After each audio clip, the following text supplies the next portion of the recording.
Tanya IP anda. Tanya IP anda sedang bersama anda di Warna 942 FM ini. Saya teringat satu kajian yang dijalankan oleh NUH yang menunjukkan ramai warga tua di Singapura ni mengalami masalah kesedihan, kesepian, kemurungan kerana masalah penyakit, masalah keuangan dan sebagainya. Jadi apakah persediaan yang perlu dilakukan oleh golongan ini supaya bila mereka tua ni tak terlalu dibebani oleh macam-macam masalah yang boleh menyebabkan mental mereka juga kurang stabil. Saya rasa ini berkaitan langsung dengan kegiatan mereka, mereka dalam usia senja. Kegiatan mereka yang mempunyai masalah kemurungan ataupun depression, seringkali mereka tinggal sendirian dan tidak bergiat dalam masyarakat, tidak bergiat dalam mengikuti kegiatan-kegiatan yang disediakan oleh persatuan-persatuan kemasyarakatan, dan juga mungkin tidak sering keluar bersama dengan jiran tetangga. Ini penting kerana dalam proses penuaan kita, jika kita dapat meneruskan kegiatan kita akan menangguhkan masalah mental kita ataupun mental health kita pada waktu usia senja. Ini berkaitan langsung dengan apa yang saya katakan tadi, perlunya kita memberi ruang untuk kegiatan-kegiatan ataupun facilities bagi warga tua di kawasan perumahan mereka sendiri. Ini saya rasa menjadi kekhawatiran pemerintah. Konsep not in my back door syndrome, not in my backyard syndrome, di mana segolongan rakyat Singapura merasa bahawa mereka kurang senang mempunyai kegiatan-kegiatan untuk warga tua. Warga tua kita memerlukan mungkin fisioterapi ataupun daycare. Mereka bersendirian di rumah.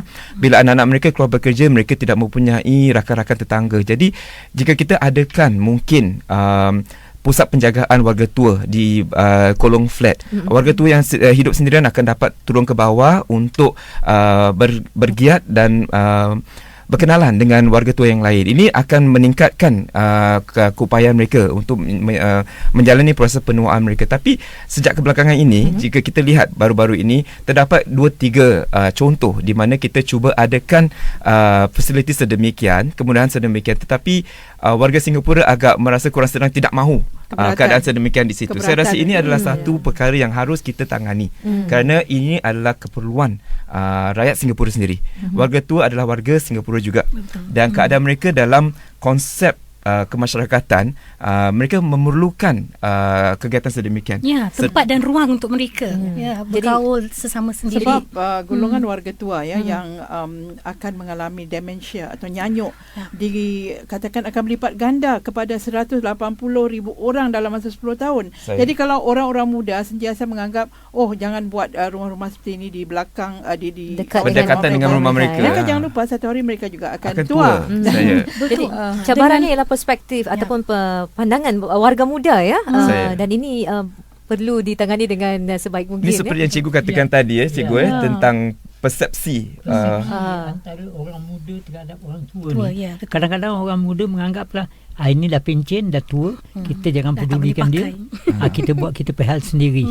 Dia belonjak pun dia belonjak sendiri, dia lupakan orang tua ni. Mereka juga bagi orang tua pula, kita pun mesti tahu sesuaikan diri kita lah. Lagi selagi kita mempunyai daya pemikiran yang Allah bagi terus boleh berjalan, kita gunakan. Kita masuk dalam persatuan-persatuan, aktiviti-aktiviti di masjid ke, di persatuan-persatuan apa tu, kita sesuaikan diri kita. Jangan kita selalu menganggap kita ni dah tak guna lagi. Itu yang selalu menjadi satu kemurungan, beban perasaan. Jadi saya sentiasa ceria je, walaupun masalah kadang-kadang ada, bukan tak ada masalah, tapi kita selalu lupakan masalah itu. Kita enjoy, terutama kalau kita ada cucu. Saya jarang jumpa cucu. Bila saya balik ke Singapura jumpa cucu, bergurau senda. Kadang cucu merajuk sekejap-sekejap. Tapi itu semua menjadi kita hiburan.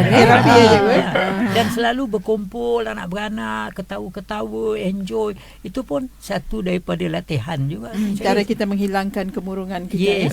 Saya rasa yang penting ialah sebagai satu masyarakat, kita bukan melihat warga tua kita sebagai satu bebanan, tapi sebagai satu tanggungjawab. Tanggungjawab mereka, kita tidak ada hari ini tanpa mereka. Warga tua kita telah banyak menyumbang kepada kepada pembangunan negara dan sebagainya. Jadi dengan mereka berada dalam usia sekarang ini, kita harus mempunyai sikap bahawa adalah tanggungjawab masyarakat untuk memastikan bahawa warga tua kita dapat menjalani proses tersebut dengan harga diri yang tinggi. Keperluan mereka akan dapat kita penuhi. Jadi dalam konsep persepsi warga muda kita, warga tua memerlukan tempat-tempat untuk mereka beriadah, tempat-tempat untuk mereka bergaul, dan dengan ini kita akan mengurangkan beban mereka kepada masyarakat. Kerana jika mereka aktif, jika mereka terus bergiat, keperluan mereka jangka masa panjang akan dapat dikurangkan dari segi medical, dari segi mental health dan sebagainya.